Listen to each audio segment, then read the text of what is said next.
Hello everyone, welcome to my neoclassical theories presented by myself for the MPA 590 Organizational Theory for Public Administrators taught by Dr. Jesse Holguin.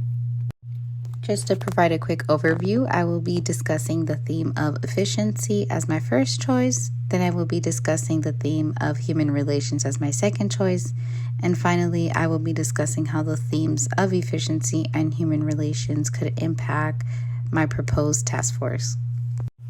My first concept of efficiency is combined with theories of Taylor's scientific management and Gulick's theory of POSCORP, which stands for planning, organization, staffing, directing, coordination, reporting, and budgeting. On page 36, starting on paragraph 4 of Frederick Taylor's essay in Classics of Administration, it starts discussing the 4 principles of scientific management in order to become efficient in the workplace. Taylor's method uses science such as time studies and mathematical formulas in order to study the input and output efficiency of production. He also encourages harmonious practices, which then leads to workers becoming cooperative in the workplace, as this will minimize the risk of an employee wanting to incorporate their own practice. Lastly, Taylor talks about ensuring that managers are matching employees to the most productive task in order to increase their efficiency. Gulick's POSCORP theory is on division of labor, which makes it efficient and effective for an organization or a workplace to reach towards the same goal, and it also causes less confusion on who is in charge of what. In Meyer's Journal of Governance, Structure, and Democracy, Meyer reviews Gulick's theory about evolving the methods of research for public administration.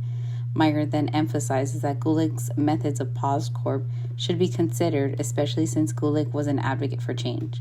Meyer explains that Gulick was aware that change happens within the government, which means new research methods should be applied to better support the changes and the outcomes. My second concept of human relations is combined with theories of Mary Foyer's giving orders theory and Mayo's theory of motivation.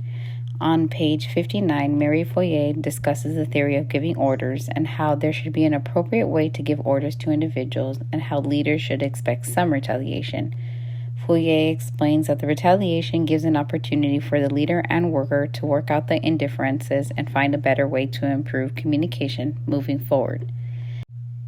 Brazil, Cardin, Hay, and Kahn's scholarly journal titled Participation Beyond the Assembly gives a perspective on Foyer's theory of being able to work together without coercion, which is power within, compared to individuals in administrative positions who give orders and expect workers to obey them, which is known as power out.